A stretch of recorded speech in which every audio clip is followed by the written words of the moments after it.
everyone, it's me Angelica Delar and welcome back to my YouTube channel. And if you're new to my channel, don't forget to subscribe and click the bell button beside it. And for today's video guys, let's have a review about the X-A10 FUJIFILM. Ito.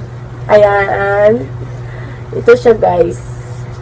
Actually, na-unbox ko na siya at nagamit ko na rin for pictures at hindi pa sa video, and let's find out if good for vlogging ba siya. So let's start. Special thanks for my sister guys kasi siya yung nagbigay ng pera sa akin at ako lang yung bumili ng camera kasi wala akong pera guys, wala akong ganito. So siya yung nag-sponsor ng camera. So thank you ate. So guys, i-unbox natin ulit para makita nyo yung mga kalamanan niya, yung mga laman niya dito. Ayan. So nagamit ko na talaga siya guys. Nilagyan ko na siya ng straps. Ito yung body niya, camera body. Ayan. Sobrang cute niya guys kasi pink. My favorite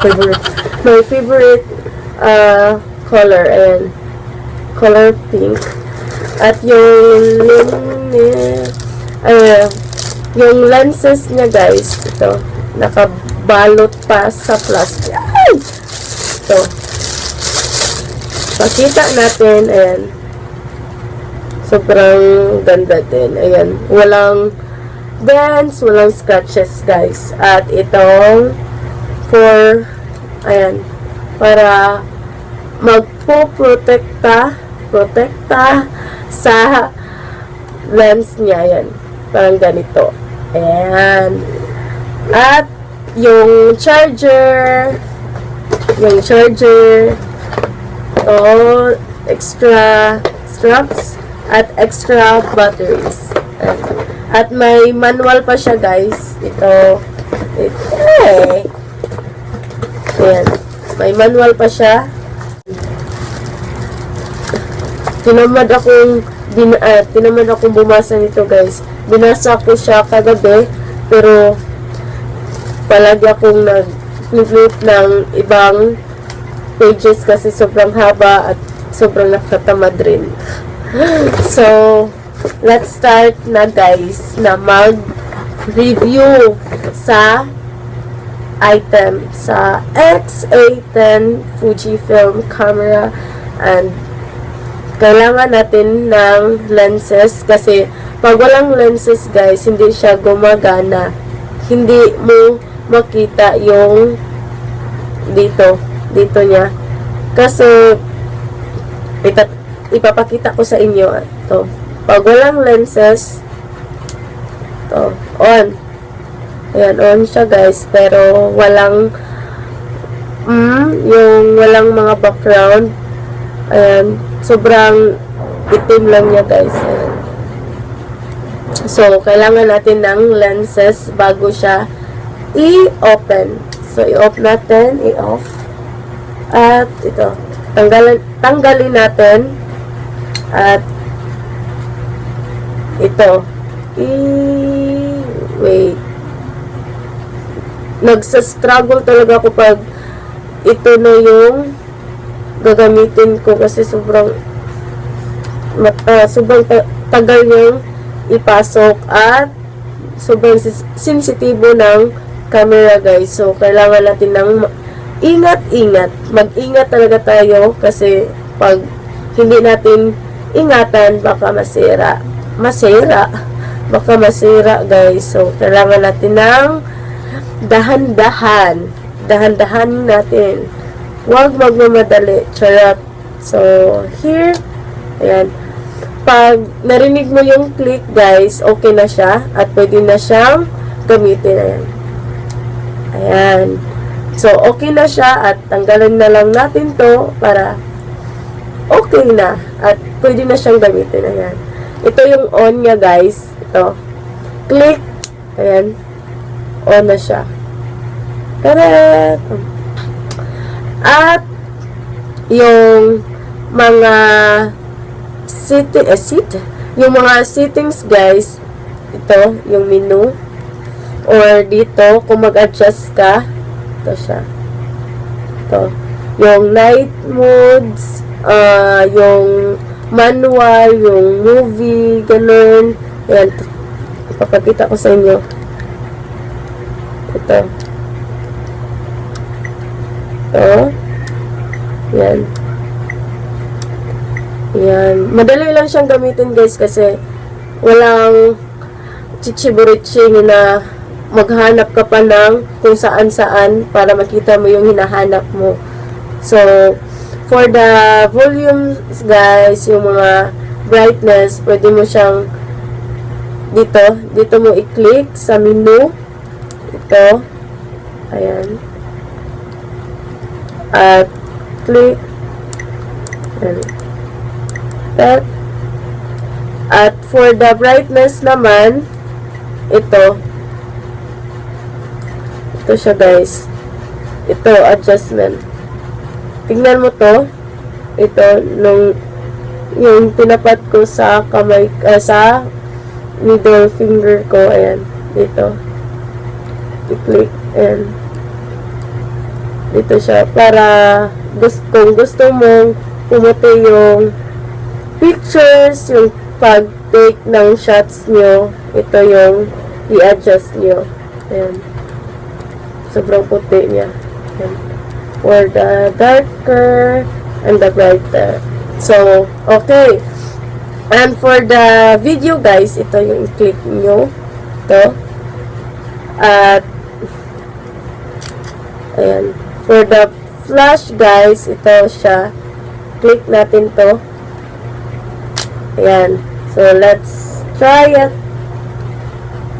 Ayan. Sobrang ganda. Sobrang ganda niya guys. Sobrang handy lang niya. Pwede mo siyang dalhin kung saan-saan. Pero dapat ingatan mo kasi pag nahulog to, wasak. Wala ka ng camera guys. So, kailangan talaga natin mag-ingat sa mga bagay-bagay. At yung mga HDMI at charger ito. HDMI at charger. And for the battery guys at memory card, ito naman siya makikita sa ayan, battery at memory card at tsaka yung card reader guys. Ito 4 gig lang yung memory card ko guys kasi wala na tayong pera. Ayan. At tsaka guys, flip screen siya. Ayan. Tatat. Ayan. And by the way guys, ito na yung bagong camera ko at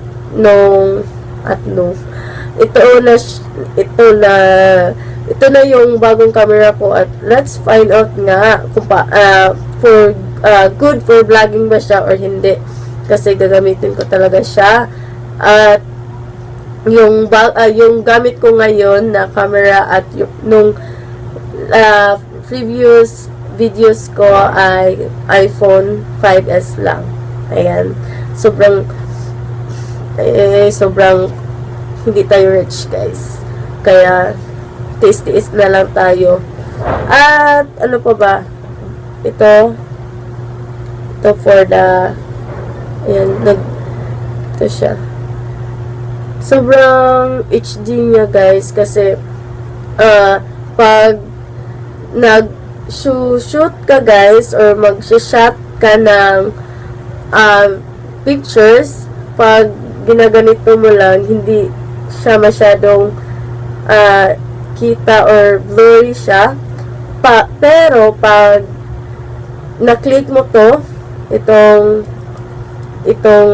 ayan, para makuha yung gusto mong picture, pag nakita mo na siya guys, pag actual niya guys, is HD talaga. At ipapakita ko dito yung samples na na-take ko.